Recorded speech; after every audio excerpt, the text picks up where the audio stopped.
G'day, g'day, g'day! Stu here from UAVFutures. Welcome to Happy Flying. I believe this is episode number 32, our weekly live stream where we get together, talk all things FPV, and we got some really cool stuff to talk about today. So if you're into FPV, you want to find out the latest, the greatest, whatever news is happening, make sure you're here week in, week out, because it is the best part of my working week. Now, before we get started, let's just do a bit of an audio check right here. Look, I can already tell we've got Johnny DRC, the absolute legend, in the chat. He knows the deal. He's saying, yes, it's sounding good, sounding great. So that is good. I don't want to start this stream and then forget some things like maybe the sound's not working or maybe I haven't been recording on my end. But let's go through what we got coming up in today's stream. As you can tell, I'm pretty excited. I always get a little bit nervous before we start these streams, but we've got a heap of stuff to talk about. You'll see in the title, we're going to be talking about Open IPC in a little bit, but let's go through. We have some really cool drones coming out. So I did a video at the end of last year, and I don't know why, but it has been is probably my most popular video that I did last year. That was about the Hummingbird. If you don't know what that is, it is an absolute little rocket, but there is a new version of that which is just released. We're going to be talking about that. One is in the post, and I can't wait to get my hands on that. So we're going to do a little preview of that. We're going to talk about one of Johnny DRC's questions as well, because we have some DJI issues, and this is one of the things I really hate about their naming, and it can be very, very confusing. So I'm going to be clarifying that for some other people out there as well. We need to talk about a whole bunch of different antennas. So how do you know what is the right antenna to get? You might want to be looking at your drone and you think, you know what? What's the difference between the RP1, RP2, RP3, RP4, and we're all talking ELRS, or am I going to go crossfire? There is a good antenna for most situations, and it's probably a good idea. Like, it is a good investment to make sure you're getting the right receiver. So we're going to be talking about that a little bit. Of course, we do need to talk a little bit about HD0, analog, DJI, CADX, Open IPC, sort of all in that group together. And then finding out talking about what is the right gear for you, which is the right video system for you, because they are very, very different to each other. And there is no single right answer. So I can't just say one or the other. You need to listen to the information that I give you, and you guys do a little bit of work and think, you know what, now I can make the right informed decision, because that's what we do here on UAVFutures. We're going to be answering your questions as well. I can already see some members in the chat as well as some of my patrons. Johnny DRC, like I mentioned, every day with Bruno. And then I can see some mods. So shout out to Jay in the chat as well. Let me know what you are doing, what you are flying, and if you've got any FPV questions, we're here to help as well. Go through a little bit of troubleshooting. And I want to mention to my patrons and to those members, that you can see there, I am also working on something over on DIY FPV, like a little badge that is attached to those members or patrons accounts. So that is in the works as well. We're going to be troubleshooting some things, speaking about DIY FPV. So people who are losing like video and beta flight and that sort of stuff, we're going to be answering some of those questions we've got from some users. We're going to have a look back. Man, there's so much actually. I hope we get through this. So I'm looking at all the things that I need to address here. I've got some old studio pictures. So back in the days when I first started FPV, and I guess looking at the different eras that we went through, we're going to sort of go back through a little bit through time. Gray FPV saying, I'm about to quit DJI. So maybe we can, if you've already got the gear, man, I'm here to help you. So if you've got some questions, please put them down in the chat. We need to talk about, why do people stop flying? Maybe that is one of the things that we've got there. I can see Kiz in the chat as well. Kiz, have your local flights been going? I have some manned aircraft flights that I want to show you. So some of the latest sort of quadcopters from, believe it or not, a group called Jetsons. And then I think we're going to be just sort of catching up on a few little FPV pieces here and there, or if you've got any questions as well, please let me know. But we want to start off our first part. We always start off, I want to say thank you for being here. You are valued, you are cared about, and I know you might just think that this is some random dude yelling at the camera, but I am talking to you. If these words are bouncing on your little eardrums right here and you can hear this, you are valued. I truly do care about you, and thank you for being here, being part of this community, being part of UAVFutures, and just being part of the FPV hobby as well, because it is better with you in here. And we always talk a little bit about mental health, because I know it can be really tough. Thankfully, I'm in a much better place now, but I did struggle with it in the past, and I don't want other people to feel like that as well. So if you're feeling alone, please don't suffer in silence. It's not weak to speak, and reach out to some professionals, reach out to myself. We've got a great community on DIY FPV. We've got a Discord as well. Before we get really into the nuts and bolts of today's FPV news and everything and some really cool technology, the most important part though is you guys, the people, this community, you watching this. So if you are suffering or just not feeling like yourself, please reach out. And if you're feeling positive and great, let me know too, because this community really is full of a lot of positive energy, very, very helpful people. And I have to say, on a personal note, I have never been, like, we had the cyclone recently, and that really was a little bit depressing. Like, it was just a depressing period to have to go through. But I have never generally been more excited for FPV and UAV futures and my ability to help people than what is going to be coming in the future. So 2025, I truly believe, after a decade of doing FPV, is going to have the biggest impact on the largest amount of pilots. And I feel so passionate about it. Like, I'm so excited. There's some big changes, I guess, coming. And not big changes, but just like a lot of positive steps. I guess this cyclone was a bit of a reset too, to think, okay, how am I going to structure this? How am I going to organize my time? Just, it was a time to sort of start from scratch again, get prepped for FPV so I can make the right content and really knuckle down and focus instead of like being a little bit lost in like half projects here and here, to really schedule it out and just expect a lot. I'm expecting a lot from myself. So that's going to be the limiting factor here. I can't wait to bring you content that you deserve, because FPV changes lives. It 100% changed my life and is such a positive hobby.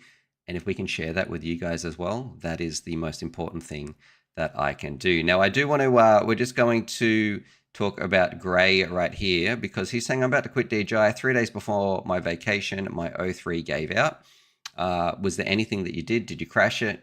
We might be able to get you back up and flying. But if it just sort of broke from a long-term use, like if you've had it for multiple years, eventually all those power cycles and stuff and the batteries and the lipos and everything that you're doing, little bits of dirt might get in there. I'm not too sure. But if you've changed a setting or done something, we might be able to help you. And I did have this message over on my Discord that, okay, this guy, Christian Garcia, if you are here, I have to laugh because I said, hey, everyone, I'm going live in 15 minutes. I posted my live stream on the chat. And then this person came in and said, can anyone help me? And it's literally the post above him.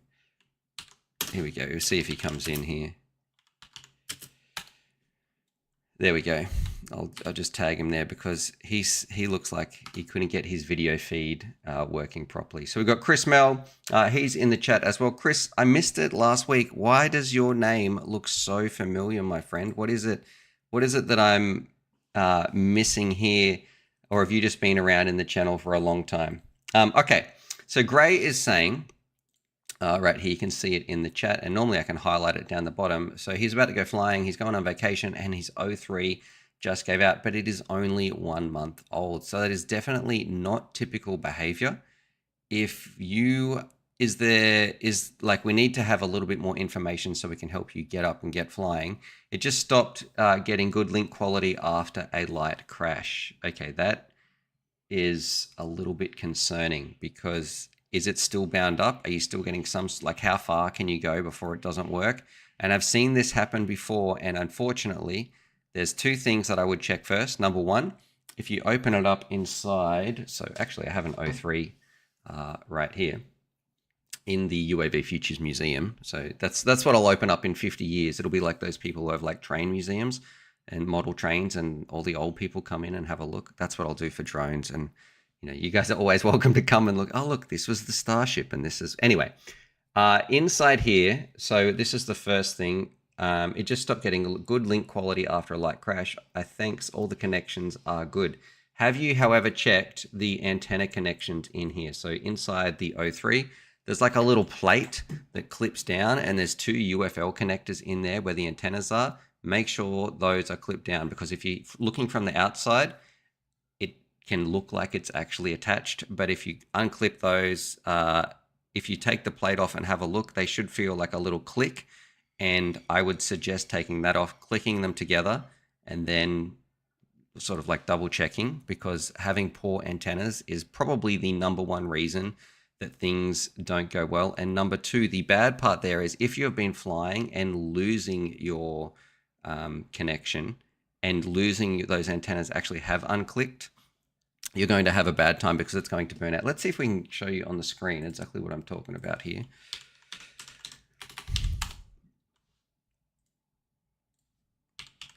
We'll head over to the world's greatest drone website. Say it with me, guys, which is right here. Hopefully my computer doesn't break. So the DJI O3, you can see it right here.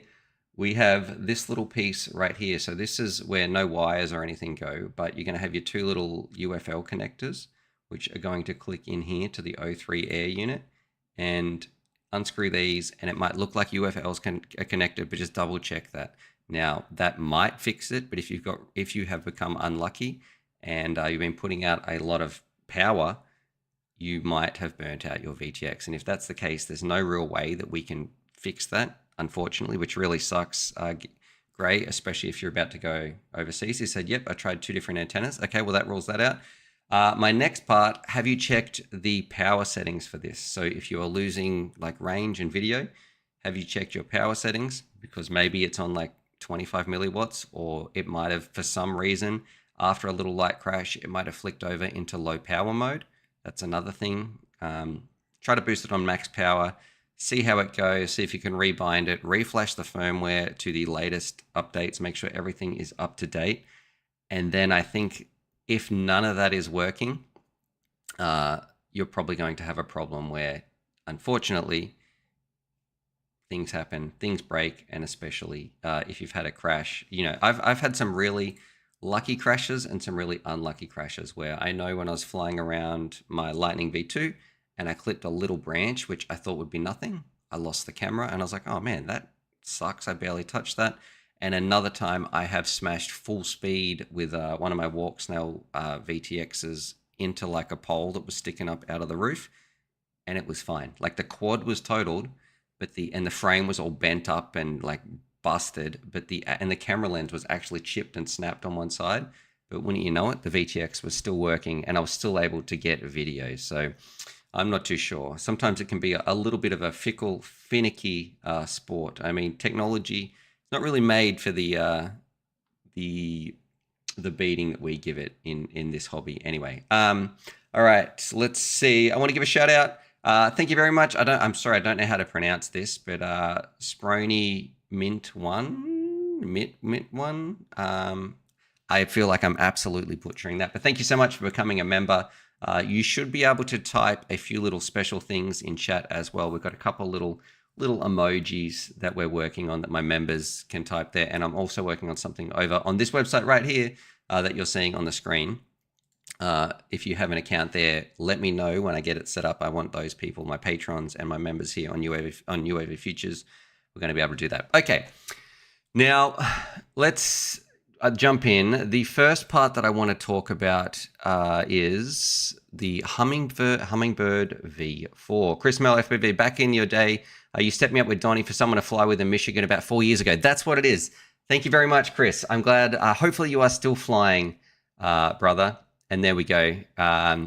Speroni. So I'm just going to say Mitt1. There he goes. He's figured out those emojis in the chat. Now, here is what I want to show you. And I'm pretty excited about this, actually, because Newbie Drone has been making some cool stuff. And jump over here. This is the Hummingbird V4. Now, if you don't know what the Hummingbird is, I believe there was also a race spec edition that I recently reviewed. And for some reason, that video, I believe it's about to hit 300,000 views for a video that I did in December, which is ridiculous. And in some ways, it is. It's almost like it is a double-edged sword, because that was a pretty standard, typical video. You know, I put in my work, but I didn't put in like insane amounts of work and polish and everything, and that video took off. But the world of YouTube can be a fickle place, and for some reason, this one, it did really, really well. Whereas other ones, I put in a lot more work, and look, wouldn't you know it, they just do fairly average. So I am excited about getting the Hummingbird V4. The race spec was a very, very fast little craft. However, this one, I have this in tracking. It might be turned up today. That's some terrible English. It might turn up today. It might have turned up by the end of this stream, is what I should be saying. And this is like what I like whoops when they really are designed to be entry-level crafts, because the race spec was too fast for me, and you're going to get very, very reduced flight times. It was great if you're going to the races, but most people I would say the percentage of FPV pilots around the world who are actually racers is pretty small. Like if you're going to a race event, you're probably in a small minority. The Venn diagram is pretty small of all the sorts of drones that you're going to fly. And something like this, if you did go to a Whoop event, you're still going to have an absolute blast. So I'm all for newbie drone and what they're making, getting just like easy to fly crafts in the air. And I think that's one of the things on these pictures here that, where does it say?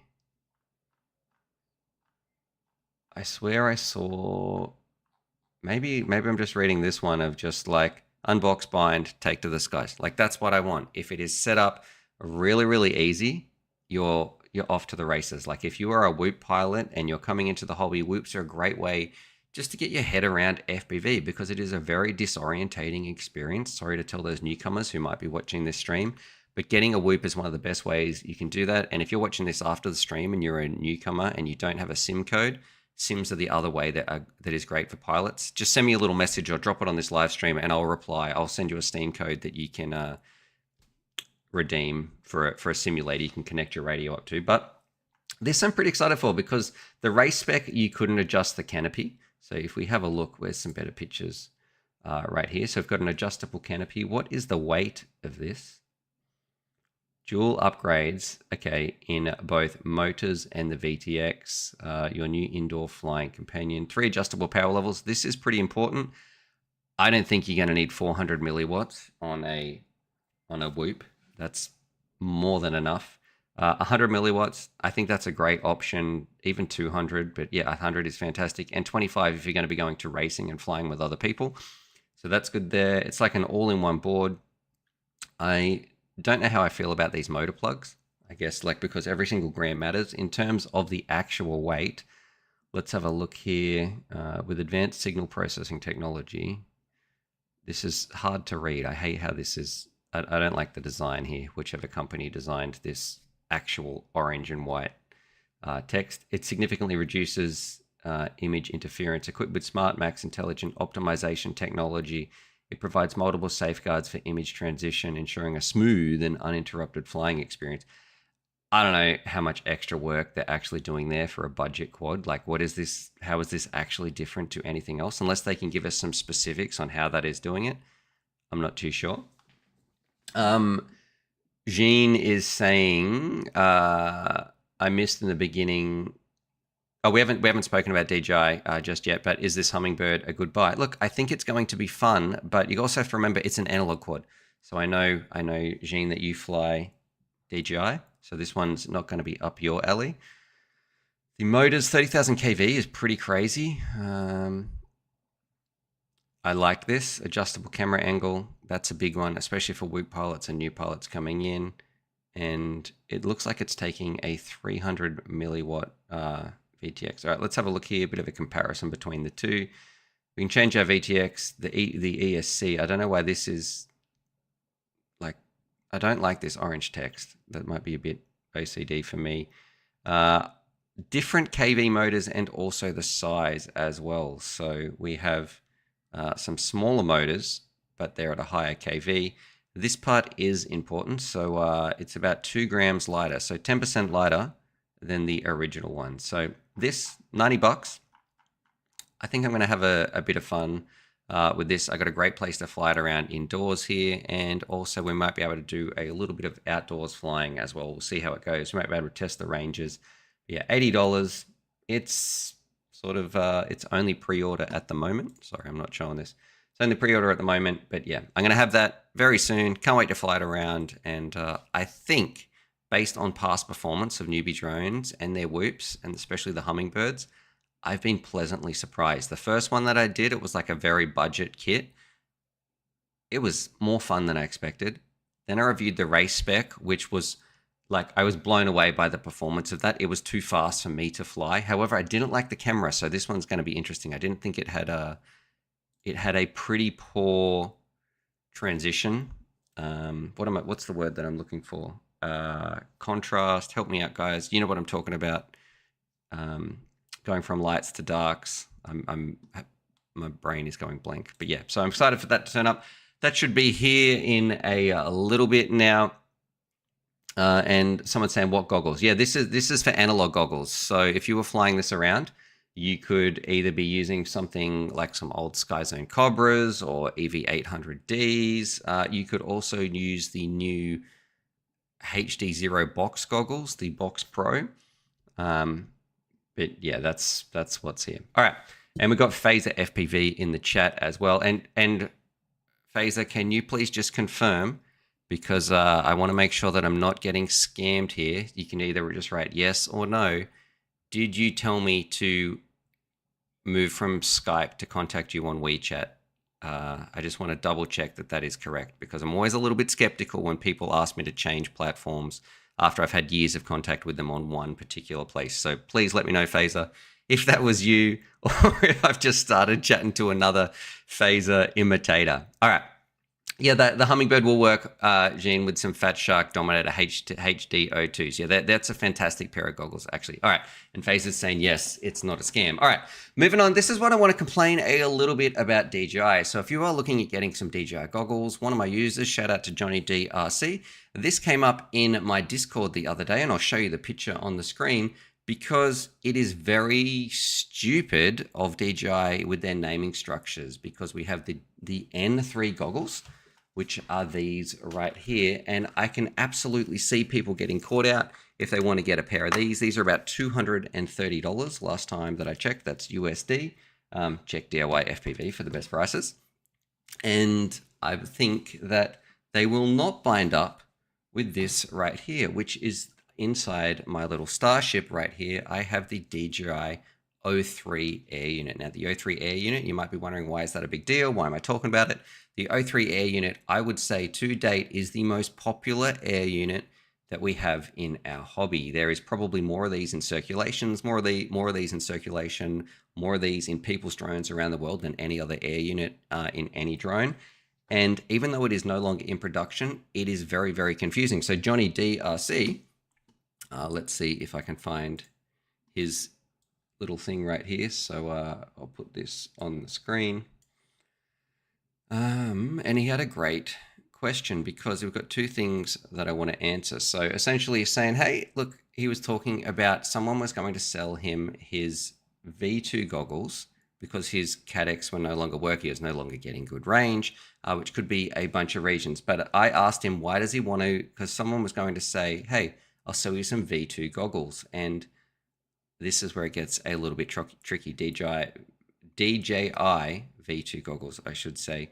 So I asked him, why are you going to buy some secondhand V2 goggles? And then he was talking about basically he's losing video, and then he flew around with an old Vista, and he was getting some good video in some places where he previously couldn't with his Cadex stuff and his walk snail stuff. And I said the V2s won't work with the DJI O4s. So this is what I think is one of the biggest problems that DJI has. If you are going to buy a secondhand set of goggles, please have some caveats, because their naming structure is very stupid. It is not cross-compatible. I don't know why they don't do that, because I think this would be one of the biggest things. And let me know if you think, if they did a firmware update that allowed this, it would get some massive respect from me. If you are going to buy any set of goggles, like the V2s, they will not work with, and I know the V2s, this is probably why people are selling them. They're a great set of goggles. I've got a pair. The DJI V2 goggles will not work with the current generation of DJI O4 air units, which is understandable. I know some people might want to complain about that, but I can understand, because that's like a 5-year-old product.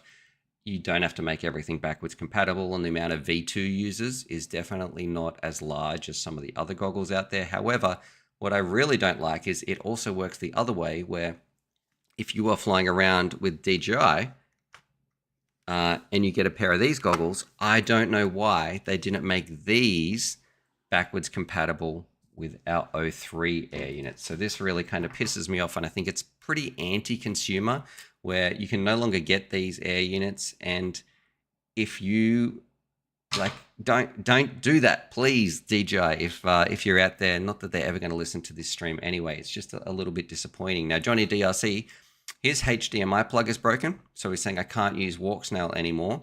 So what can he do? Now, this is where it gets a little bit tricky, and please let me know in the chat. So my advice to Johnny DRC is, how much gear do you have, and how much money do you want to spend in terms of your upgrade? Because if you have a bunch of DJI gear, it makes sense to get a compatible goggle. Like, you want to probably spend the least amount of money. However, if you already have walk snail gear, and maybe do you need to get a walk snail set of goggles if your HDMI is broken? Now, I know for me, I really liked these goggles right here. Let's jump over to, let's have a look. That's my antennas. If we go here, you're going to need a new video receiver, basically. So whether that be a new set of goggles, whether that be a VRX, well, actually you need a new set of goggles if your HDMI is not working, unless you can get them repaired, which I don't know how you go about doing that. But if you already have, he's got 6 quads on walk snail. So if you're watching this, let me know, everyone else in the chat as well. If you had 6 quads on walk snail, would you be upgrading? Would you be switching ecosystems? I would probably be staying on walk snail. If I've got 6 quads ready to rock and roll with walk snail, I would be trying something like these goggles L right here. Now, Cadex, this is just the way their store is set up. That's why it says $6 there, because that's, I think, selling the band or something like that. Like if I look at the different variations, that's the upgrade cable that they're selling for $6. But yes. Everywhere else, it's about $199, different taxes in some places and that sort of stuff. This is probably the cheapest option to get in. Would I get the goggles X? Maybe. It's just a little bit tricky. However, these are sort of base goggles as well. I don't think, where's the underside of these? Let's visit the site, have a look. In terms of like interface options, what do we got?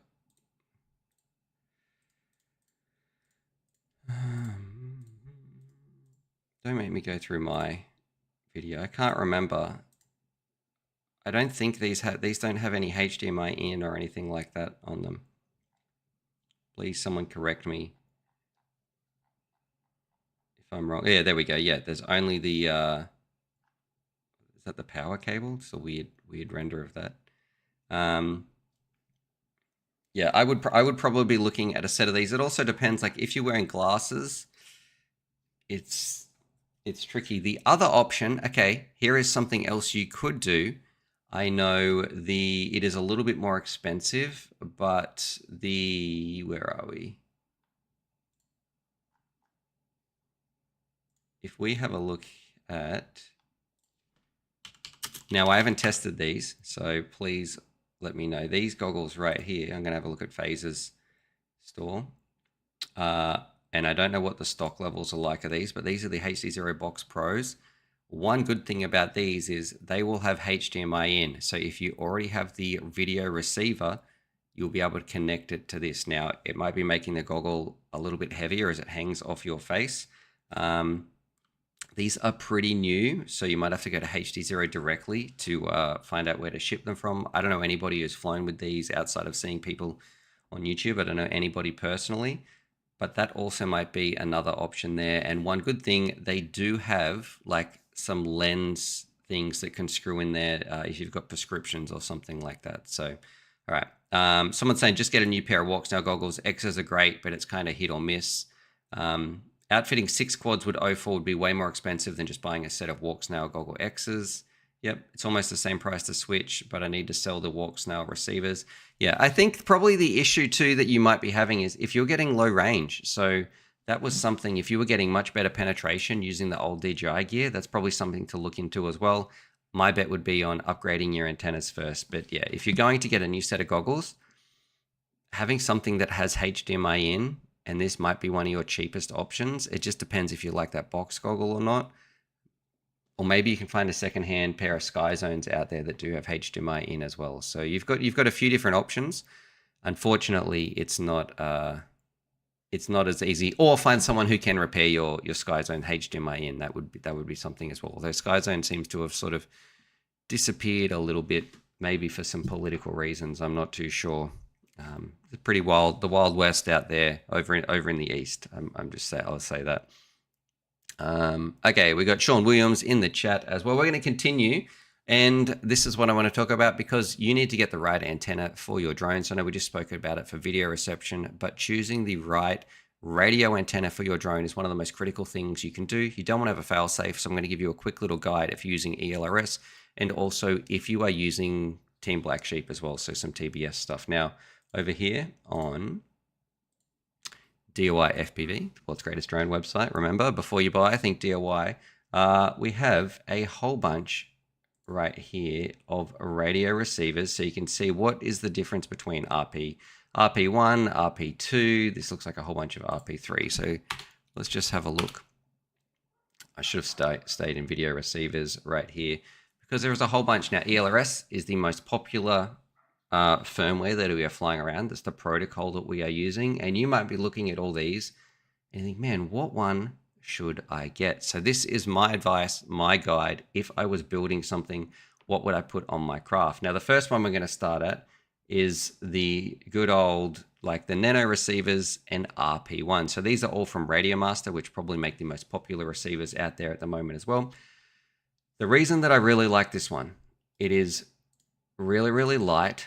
It is pretty cheap, but it has a dedicated antenna on here. So I think these dedicated antennas means ELRS has great range and you're going to be able to reach that with a proper antenna like this. So it's weighing in, what's that say? 2.2 grams or something down on this. There we go. Yeah, 2.2 grams for the entire setup. This is probably my go-to for 9 times out of 10. This is what I'm going to be by choice selecting to put on my craft. It is good for small, like little 2-inch crafts, all the way up to my like larger 5-inch crafts. Even if I was flying around with my fishing drone and I wanted to go a little bit further, put it on a wing, I'm going to have no issues with something like that. Now, there is an even smaller option, and this is what is called the RP2. And you'll notice the big one about this one, it's about the same price.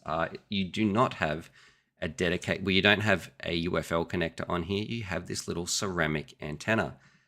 These are good for indoor flying. Now, I have flown these further than I would have liked, but you are much more likely to get a fail-safe flying around. These are not made for your long-range solutions. They're not made to be jammed inside your craft. So if you're going to be mounting them on the back of your craft like this, that is the beauty.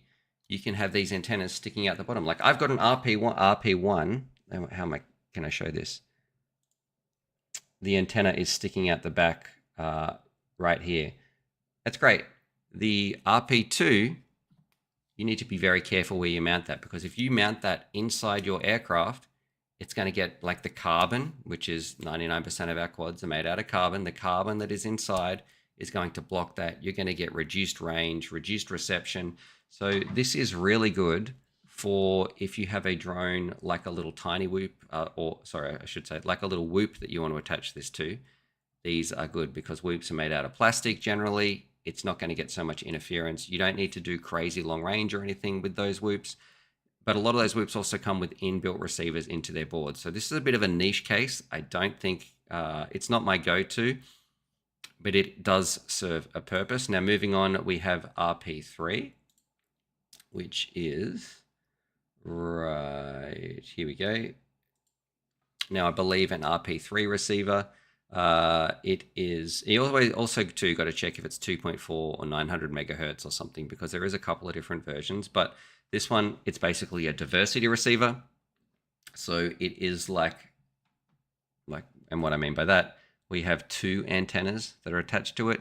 This one might be more considered if you were going to go long range and you wanted to mount your antennas perpendicular to each other. So maybe one of these antennas is on a different arm, and one is horizontal,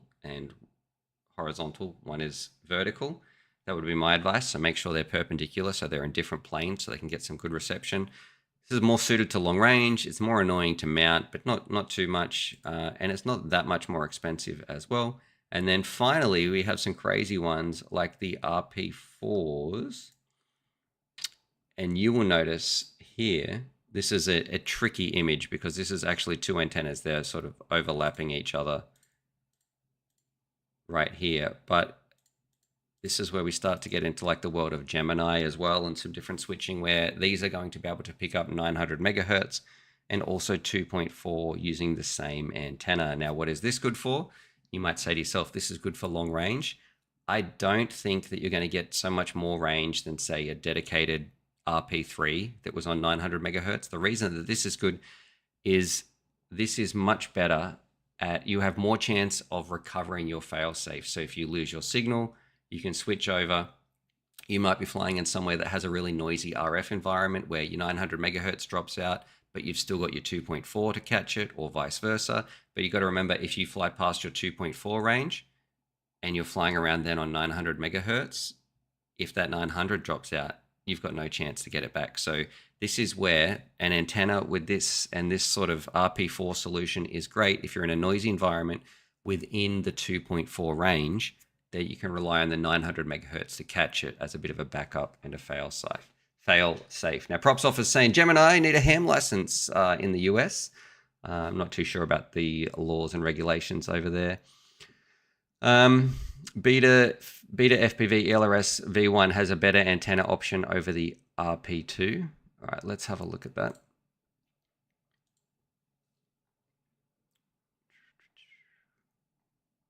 What have I searched here?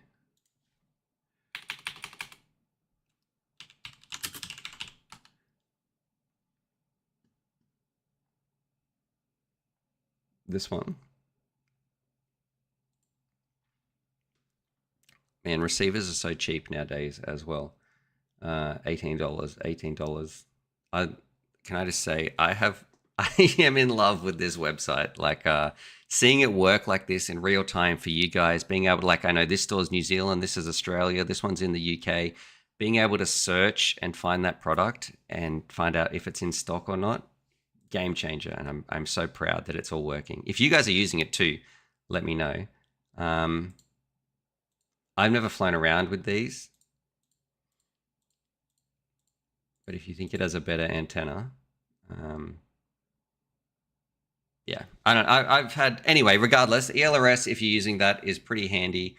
I would stick to the RP1s, or a one that has a dedicated, just one dedicated 2.4 gigahertz receiver. The other option, if you're going to go crossfire, if you're using the TBS, I think that is called crossfire receivers, they have a 900 megahertz antenna, which is a little bit longer. So you need to, I think they're called the Immortal T from memory, but you'll also get some good range on that. And you'll notice it doesn't use these little ceramic antennas. I'm not really a fan of these. I haven't had a fail safe, but I've had some low like warnings that it's about to drop out. And I would put these, especially if you're flying around a couple of $100 in the sky, you don't want to put this on your craft. When you have the same thing, all you need is a little antenna. The only time where this shines is if you are really concerned about weight. And if you're concerned about weight, maybe you're flying a Whoop, or you have put in a like dedicated board anyway. So there's a very, very small market. I'm glad that they exist, but it's a very niche case antenna. And if you have the choice, you're going to get better reception flying around something with a dedicated antenna. So hopefully that helps you out there. If you ever thought which antenna to get, RP1, RP2, RP3, RP4, and, you know, or crossfire, get something that has a dedicated antenna like this. And remember, 2.4 is what most of our radios use, like the Radio Master Pocket. However, the difference there will be if you are using the TBS Tango 2, that's going to be using the 900 megahertz band. And there's a couple of different modules you can get which click into the back of the radio as well, which also work for that. Now, so I'm just going to catch up on chat. Let me know if you've got any questions, because I still want to talk a little bit about like different FPV systems. I want to talk about the open IPC flight that I saw from Mario the other day. And I'm looking at the time and I don't want to miss anything. So let's see. Gemini, it's what I write at sea to point. Okay. And other people are talking about ham licenses. Jean is saying, you're going to ruin me. I just want to buy new stuff. Well, it's not about having the, this is the greatest quote that I read the other day, and I'm 100% going to steal this. And I apologize to whichever user left it on my video. And I've adjusted it a little bit, but It's not about having the best stuff. It's about having the best time. And that is the absolute truth of FPV. That is the question that you should be asking yourself. It's not about having that best stuff all the time. It's about having the best time that you can in FPV. So I know that you've got, Jean, some pretty cool quads there. I would say enjoy them. Fly them till they're broken. You don't need to go out and buy those new things. You're still going to have an amazing time flying what you have. You're going to get more experience. And then when they break, well, maybe something new has come along. Maybe there's a new frame you've learned about, and then it's a good time. So fly your stuff till it breaks. Fly it into the ground. Get the most out of it. Have the most fun with it. And then you don't have to feel guilty, because it is very, very easy. And I guarantee there can be probably half this chat can let me know if this is true. You buy one quad, and then you get some spare motors because you're loving flying it so much. And then you get another VTX, and then you've got another frame. And then, well, I've already got that. I might as well just buy 2 quads. And so then I can fly both of those if one is. And now I've got 3 quads. Oh my gosh, now I'm getting a whole nother video set. Now I've got a whole quad wall. I don't know what to do. Help. So, and then you'll be joining some little support groups like this where we have a multi-rotor addiction. Okay, let's see. Before we move on, true, UAVFutures. Call me Jeff. Okay, all right. I'll probably forget that, Jeff, but you're just going to have to remind me each time. Jean is just easy for me to read, but all right, I'll try and remember that. Stu, have you seen the run cam setup for Open IPC yet? I have an Emacs one, which we'll be talking about in just a little bit. Oh, and I'm also getting a phone call, but we'll just ignore that for now. And then Props Office saying, Stu, I sat with Carl at the museum and got to look over the Xbox Pros. Tell me, and got to really look over the Box Pros. Tell me they're awesome. Did you look into them? Did you look through them? Please, because this is what I want to know. My number one question. I want to know, what was the eye strain isn't the right word. What was your distance comfort sort of like when you looked at it? Did you feel a little bit cross-eyed? Did you need to adjust it? Was the focal length okay? Because I did plan to have a review of this, but there was a misunderstanding between HD0 and myself, and they decided to cancel they didn't want me to do a video anymore. So I'm gonna have to figure out another way to get that done. I still plan to make a video. I'm disappointed at the outcome, like on a professional level, but I think they're a great goggle. It hasn't changed my opinion on the goggle that they are bringing to market. And there is also an audience that deserves to have like that low latency. That might be what they care about. So yeah, I can't wait to test them one day in the future. It just might take a little bit, but if you could please let me know, what was the eye comfort, like the eye strain level like versus whatever you're currently flying, because that is and it's not so much about the IPDs or anything. You can't adjust them on the Box Goggle Pro. That's this goggle here. Let's see if we can go back to that. I'm very, very interested. This is probably one of the products that I'm most excited to try right now. So yes, if we could get some information, what they were like, props off in terms of eye strain, that would be great, because that's the thing that I really like that, and I'm really impressed. Yes, they crossed for a second and focused perfectly. I debated if I would get a headache after 30 packs a day. So are you saying if you flew 30 packs, you think you might get some eye strain or a bit of a headache? That's what I want to know. Because I can focus on most goggles. It's just after a prolonged period of flying, which is what I like to do my eyes feel like they need a rest or not? Because this is one of the things I love about these goggles, and also to an extent, I'm amazed at how the Walksnail Goggle L's do it.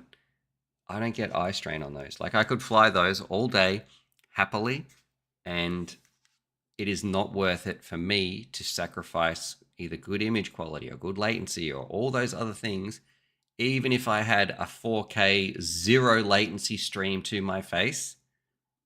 If I can't have a comfortable viewing experience, I don't want to look at it. Like it really is a deal breaker to me. So as much information as you can, props off there, please, about your eye strain until I can get one of these to try. Maybe that might have to be a crowdfunding goal. Let me know if you guys are interested in that, because I still want to review this goggle. I still think it's really important.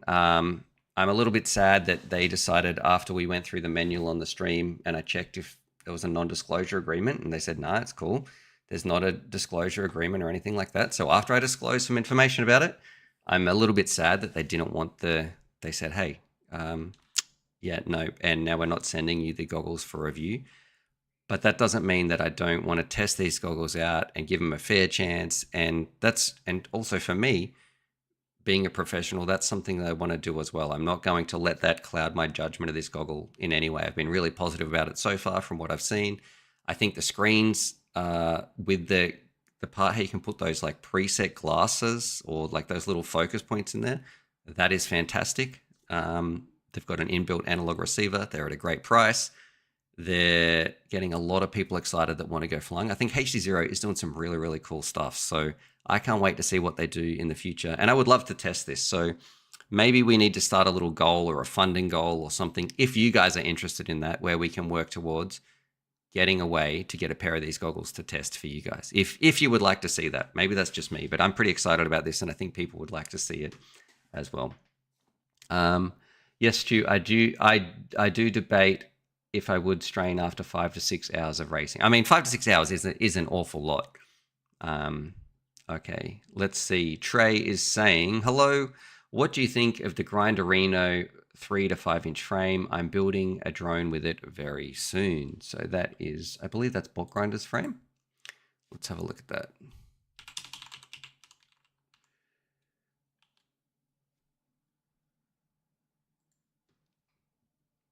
That will be this one right here. Thank you very much, Shoot FPV, for that super chat. Super chat for Stu. He's he's a legend.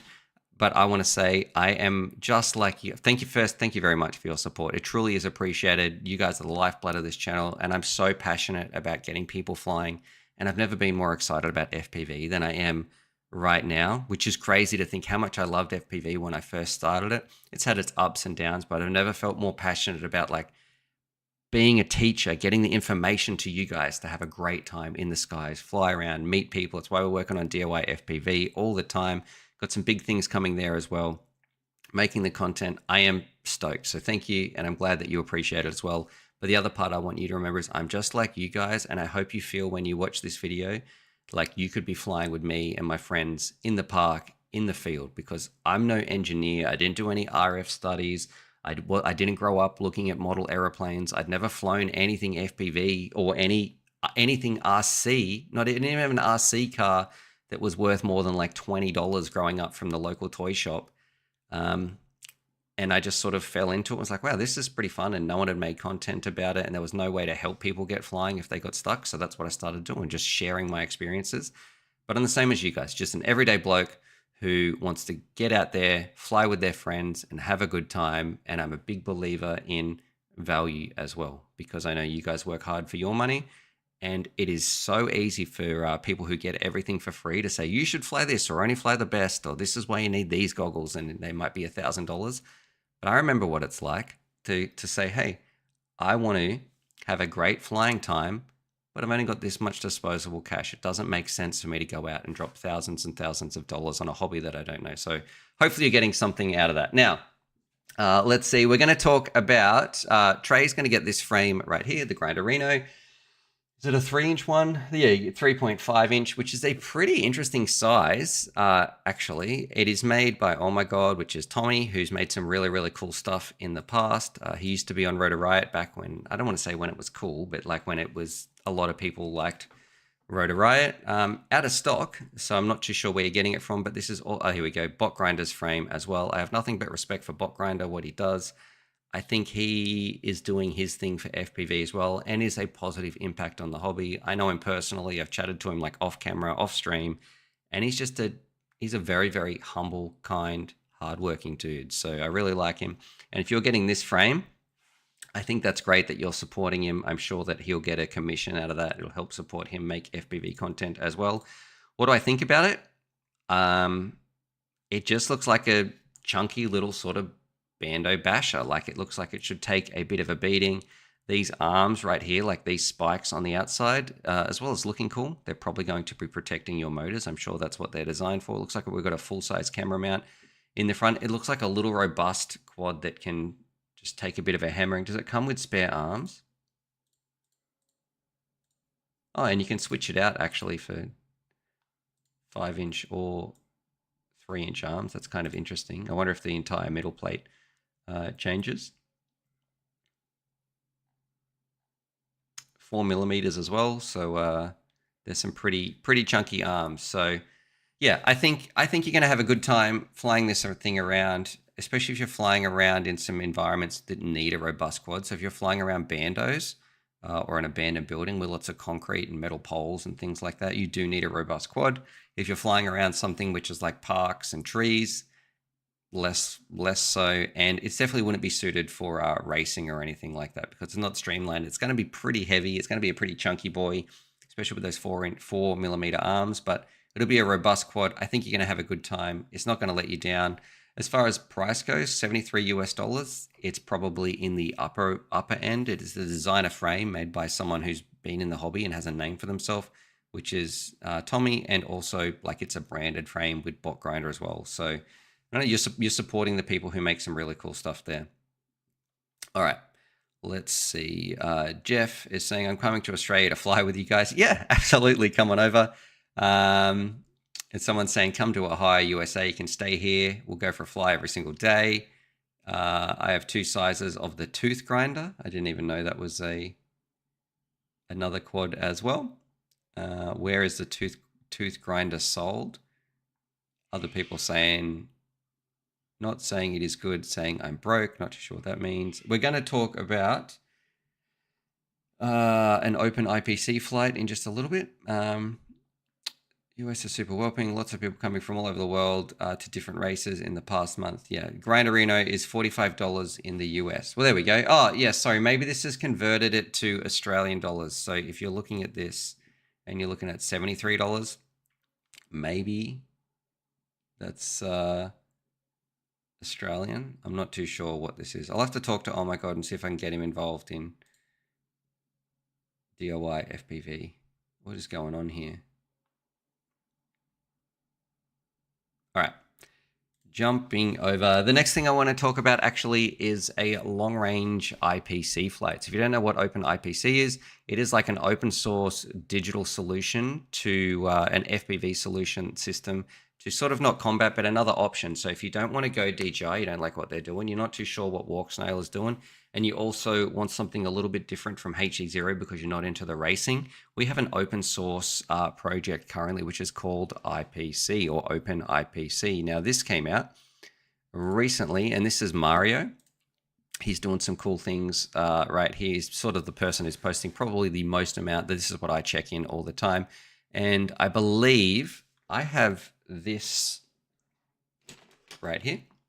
So the RAN system, this is from Emacs. I think Emacs has something new coming out. I originally had an email, but unfortunately it was when we were out without power and we were hit by the cyclone. So I wasn't able to be involved in this, the video about that. But this right here, I think this might be what this video is using. So I'm very, very excited. So this is their sort of like ground station might not be the right word, but like their VRX unit that you can slap to the front of the goggles if you've got HDMI in, and then have a look how far we end up getting. I've got the sound off so I don't get a copyright strike.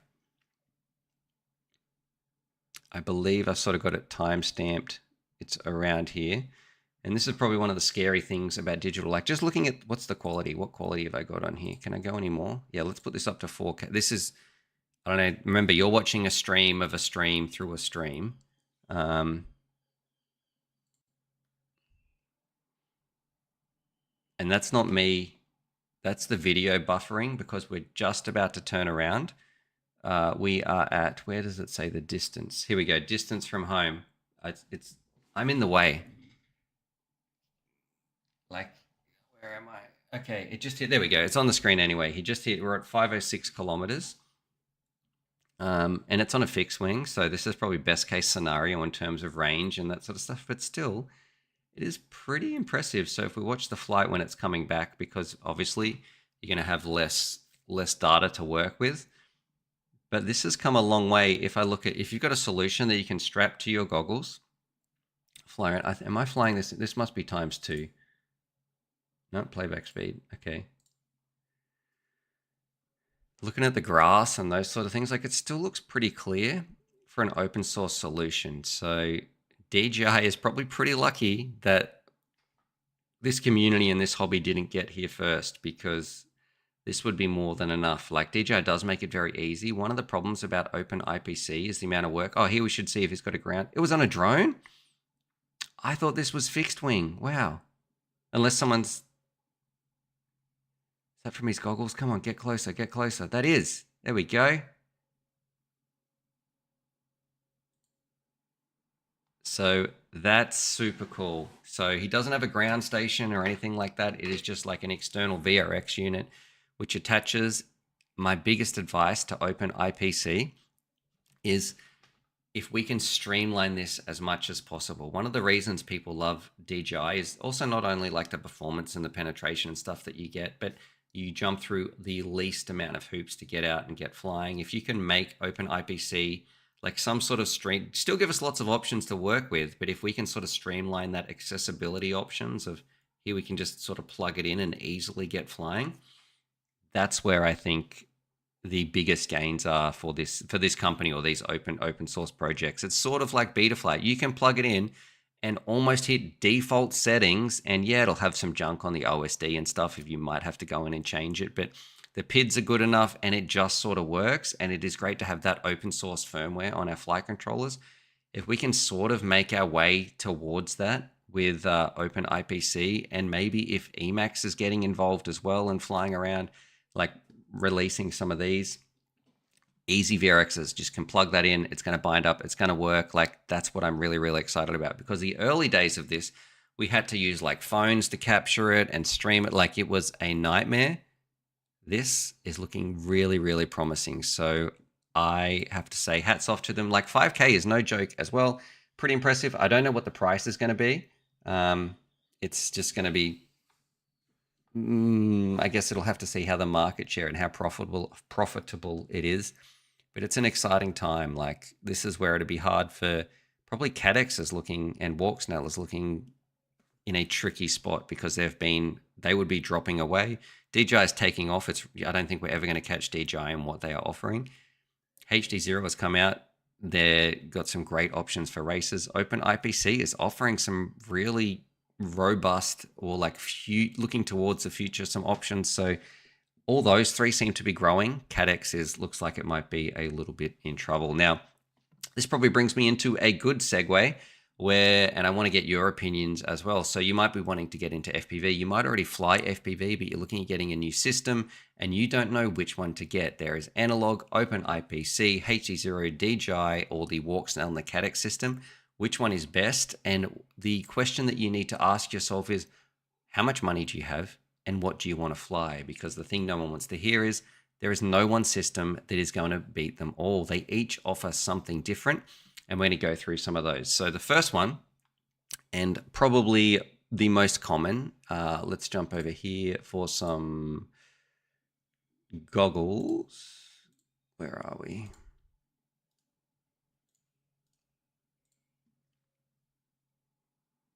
Just having some technical things. Here we go. So the first one, if we go to FPV equipment, this is going to have it all actually. And if we go to FPV analog goggles, is analog. So this is your bare bones standard first starter kit. It was the most popular up until like 2020 when digital started to take over. But that doesn't mean analog isn't without some serious advantages. So what are the reasons you might want to get analog, and what are the things it's not going to do for you? So number one, it's cheap. It is the cheapest way to get into FPV. It's not future-proofed, but it doesn't mean that it's still not offering some things that even the other systems aren't offering. So one of the other beauties about analog is you are not locked into an ecosystem. It will work with all analog drones out there. There's no one specific brand. It'll work with a Rush Tank VTX. It'll work with a TBS VTX. You don't need to get just one company. And also analog has some of the best latency. So if you are into racing and you want to enter a racing club, you can buy an analog VTX and you're going to get comparatively the same competitive edge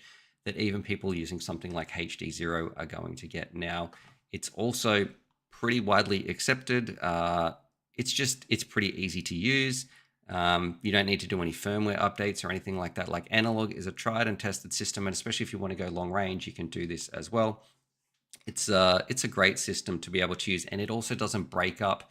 It just gets more and more snowy as you start to lose image. It won't start and stop and stutter like a digital system will. So Analog is good, and it also has some very, very light receivers. So if you want to build tiny little drones to fly around indoors, getting an analog box goggle is going to be right up your alley. Now, the next one we can talk about is DJI. So we've got here, why would you want to get DJI? Now, DJI, I think they have by far the best picture on the market. They have the newest, generation of hardware that is out there with the DJI O3s. They are looking amazing. They're more expensive than any of the others, but they've also got a budget option to get into when it comes to the goggles as well. So we've got the N3s, and you also have the Goggles 3. The reason you might want to get DJI is you really care about image. So what does it look like? Actually looking at the image stream back to your face when you're flying around from the camera on board of your drone. What does it look like? It is going to look incredible with this. You can also do some stabilization flying this stuff around. But it is not perfect. Now, some of the things you need to be considerate of, it's going to lock you into an ecosystem. You don't have as many control options over your channels and power levels as, say, some of the other systems out there. And also there is a bit of compatibility issues between, are you going DJI this generation, or you're going to be using the O3s, or which goggle you're going to be using. It can be a bit of a hit and miss. And the air units are a little bit bigger than some of the others as well. But yeah, if you care about image and penetration and having a great view fed back to your eyes, which is a big thing that people like in FPV, that's going to be right up a lot of people's alley. Currently, that's probably the system that I am leaning towards. Next up, we have Caddx. Now for 2024, Caddx was an absolute amazing goggle. Let's see, can we go back here? So that was either this goggle right here, the Goggles X, or ignore the price. That's because it's coming directly from the Caddx website under their variation of like just getting a spare piece of foam. But generally, these goggles, about $450, or we also have the Goggles L, which are around $200. These goggles are a sort of a budget entry one, but that's into the Caddx ecosystem. I think Caddx has the second best image quality on the market.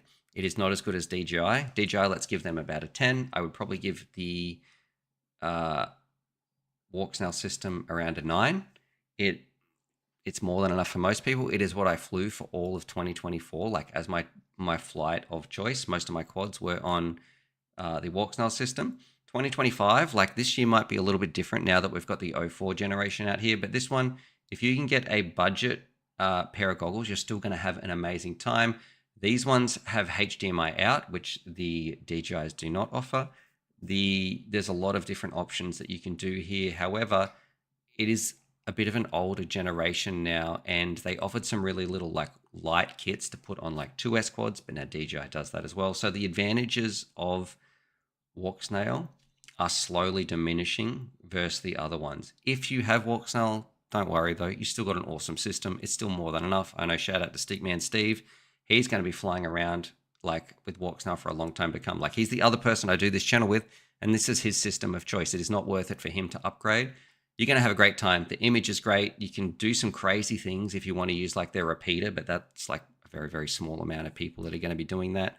But yeah, Caddx, it's just like 9 out of 10 for image. You can do long range with some things like the GT kit and that sort of stuff if you want to get that. And it also works really well with gimbals. So if you want to put it on like fixed wing and have some head tracking and that sort of stuff, or you've got a little crawler, like a car that you're driving around with, this is a great option if you would like to add it to a gimbal as well. Now the next system, we have HD0, which is right here. So HD0, I would give their image quality, let's say 6 out of 10. I haven't used them extensively. A shout out to Chris Croft for his work with my latest HD0 video that I did. And I've also done one with an old Emax pair as well. A lot of people call it spicy analog. I believe it's getting better, but yeah, I would say the image quality for standard HD0 flying is about a 6 out of 10 in just in terms of how beautiful that it looks. But the big advantage here is there's two.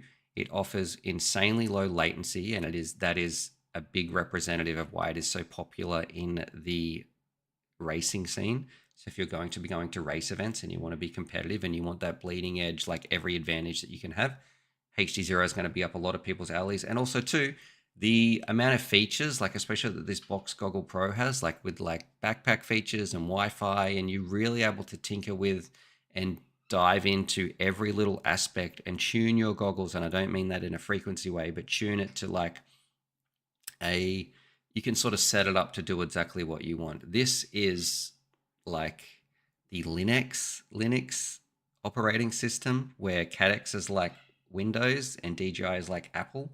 So Apple, which is DJI, these, if this was like the Apple phone company, they're not going to give you very much control over your product. They've got a seamless product that just sort of works, but that's like Apple. This right here would be Linux. You sort of have free, full control. It's very open for you to tinker with if you know what you're doing, but it's going to be a little bit more complex as well. So pros and cons, like you got great latency, the worst picture quality in terms of across the digital options, it's still going to be better than base analog. I would say base analog is like a 4 out of 10 in terms of video. This, what did I say, like a 5 or a 6? Probably a 6. But you've got that really, really good latency right there. And then finally, we have what we just watched, which was the Open IPC. So this is an open source one. The thing about this one, it's not cooked yet. So here's it's not fully baked, I should say. It still needs a little bit of time in the oven. It's open source. That means you're not going to be really locked into one ecosystem if they decide to do something, but it's a little bit of an unknown as well. This is probably a bad spot to stop the video because it makes it look like it's jittering. But yeah, if you want to get Open IPC, that's where you might like the tech side of things a little bit more. You want to be exploring a little bit, testing some unknown.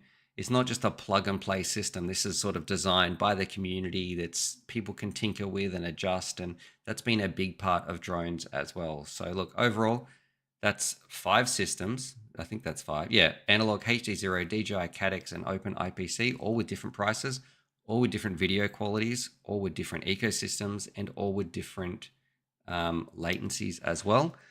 But there is no best single solution for each pilot. It really depends on what do you want to do. Do you want to go to the races? You're going to go analog or HD0. Do you have not very much money? You're probably going to go analog. Do you really care about beautiful image quality and recording? You're probably going to go DJI. Do you want something that's in the middle? You can do a bit of fixed wing, long range, and also like some crawler action with a gimbal. You're probably going to go walk snail, and that's also got some good pictures as well. Do you want to tinker around and sort of just do some really cool gadget tech learning? You're probably going to go Open IPC. So that might have helped some of you out there. And just remember, it's not about having the best gear. It's about having the best time. So you need to choose the system that's going to let you do that. All right. Sorry, I went on a bit of a rant there. But it's true, because like this is something that I think the community really gets hung up on what is the best system. But there's no best system for everyone. There is a best solution, a best system for you. So if you are going to spend money in FPV, take all that into consideration. I'll have a full video coming out soon. I just need to test those HD0 box goggles a little bit more.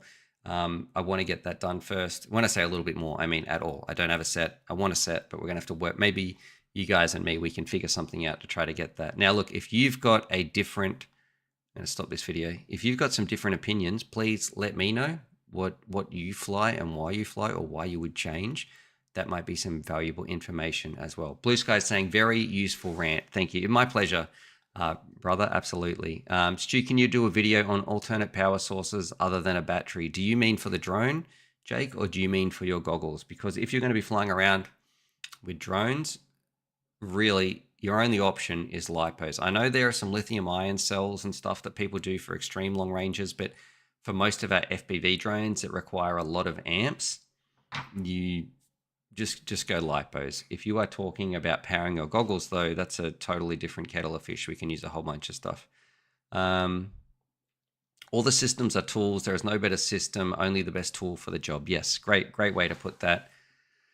Get the best you can afford and be happy with it. Got to love what you have, or you'll never be happy. Yeah, but the thing is, if you can afford all the systems, it's which one is going to be right for you. Because if I just wanted to fly tiny whoops, and there's no point, like I wouldn't buy expensive DJIs. Like it's just depends what I want. If I was just doing whoop flying, or if I'm just going racing, all that sort of stuff. Yes, for the drone. No, the fuel cell and okay. So Jake is asking me, can I do a video on different power sources? And I'm going to say not really, because he's talking about flying things with fuel cells and gas generators. I don't do that. Like, that's beyond my level of expertise. I'm happy if someone has a drone that is powered by those things and they send me an email and say, hey, Stu, come check this out. Yeah, I will go investigate that. But in terms of like me flying around and working with those drones and making videos, that's beyond my level of expertise. And I wouldn't be able to do anything to say besides say, look, here's it flying. Is it cool? Yeah. Do I recommend this for any pilots in FPV that just like to fly for fun like I do? No, not really. So yeah, unfortunately, I can't really help you too much there, Jake. Thank you very much, man, for that. So yes, we are well after the cyclone. Things are starting to get back to normal. I was able to mow the lawn the other day.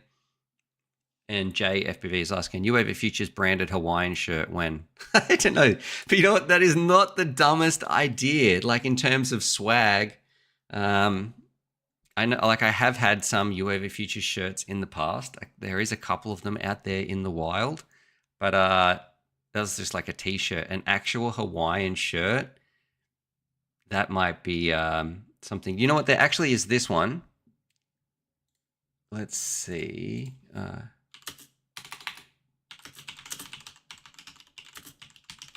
think it's at Rising Sun.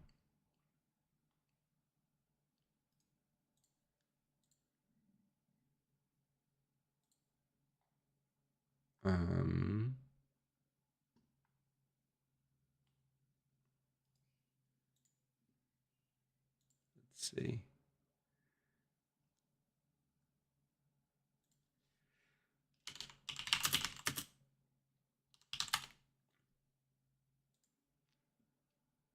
Which is a store here in Australia.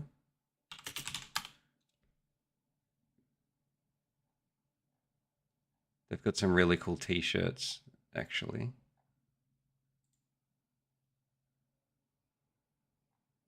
Maybe it's not here anymore. It was basically just a picture of me surrounded by drones. However, yeah, a Hawaiian shirt I feel like is way more up my alley or something. I mean, who wouldn't want one? All right. And Spronny FPV, how would you start cinematic if you were broke? Runcam 2, a Runcam Thumb 2, or the DJI budget? I would go DJI because the Runcam 2, it depends what you want to do it for. Like you're just doing it for yourself. When I flew around with the Runcam Thumb, I had a lot of vibrations and some issues right there. So I don't know. I think going DJI, you probably need to make sure your quad is working well. That's what I'd offer. Crew shirts are a great idea. I'm in for a Hawaiian UAV shirt. All right, maybe that can be like a long-term goal. We can start working on that together. I would prefer to work on some other things though, in terms of like getting box goggle reviews done for you guys. I need to also make sure we're working on getting some good information for you guys to make the right choices. And Everyday with Bruno, thanks for all you do. And I'm glad things seem to be getting back to some sort of normalcy. Yep, absolutely. I can't wait. Like I'm so pumped right now for FPV. And I had a question. Now, this is right at the start. I've just remembered I had an email or someone like Jacob. If you are still here watching this, Jacob, I meant to comment. I was giving away some race gates to like the people I posted on Facebook, like if anyone wanted some racing gates that I wasn't using. So I meant to have a message from someone. I did have a message, but Jacob, I will message you after this. If I don't hear back from that first person who contacted me about them, they're all yours, buddy. So we'll be able to meet up and drop them off for you, or meet somewhere and hand them over. So hopefully you can get some use out of them. They're pretty beat up though, so they're going to need a bit of love and care to get them back. But still, if you want to get better at flying, race gates are a great way to do that, to hone those skills. Okay. Other people saying hit that like button. Now we are probably, I'm looking at here and looking at the time. We've run a little bit over schedule, but this is something we're going to end on. I thought this was cool. This is sent to me from Stickman Steve. He should have been doing some work, but I'm sure he was just browsing Facebook. I don't know if I can make this full screen. I've got the sound turned off so I don't get any copyright strikes. I don't know if I can make this full screen or something, unfortunately, but this is pretty wild. Like, I don't know, flying around inside here, the Tuscany countryside. Climbing this hill would take an hour or 15 minutes by foot, 35 minutes by bike. But yeah, pretty cool stuff. I love that you might not be able to see it, but this definitely looks like an XT60 or something plugged in here. Like, still got the wires and everything right there. I don't know what the flight times are. I feel scared watching it. I don't know why. Maybe just because it's not as refined as like helicopter aviation. And I know how quickly things can spiral or desync or just not go well. Like, there's no recovery time here. This is like broken back if you're going to hit a tree or something like that. Would you guys do this? I don't think I would. I know Stickman Steve would. But I originally like looked into getting a gyrocopter. I thought they were super cool. And then I had kids and I was like, I don't want to do that. It's too dangerous. Be great if you could do flips and rolls. I don't think so. Whew. Yeah. Anyway, a super cool little video right there. I thought we'd end on that. But I want to say thank you so much for being here. And this is really going out to somebody who needs to hear this. And it might be you. You might think, no, that's not me. But yes, you right now, with this sound, my voice in your brain, you're hearing it in my ears, and you're sort of looking to yourself and wait, is he talking to me? Yeah, I am. You. Thank you for being here. You are valued and you are cared about. And I'm glad that you're part of this FPV community and here with the UAVFutures family. So thank you. Just thanks for being here. You just never forget that you are valued and cared about. Other than that, guys, subscribe for more FPV related content. Shout out to my members as well. Shout out to Donnie. I've just seen you in the chat. To all my mods, my Patreons, if you would like to sign up, there is the members, and I believe the Patreon link should be in the channel down there below as well. I'm working on something for you guys over on DIY FPV for those people who do support the channel as well. So a couple little badges and extra little benefits that you guys can have.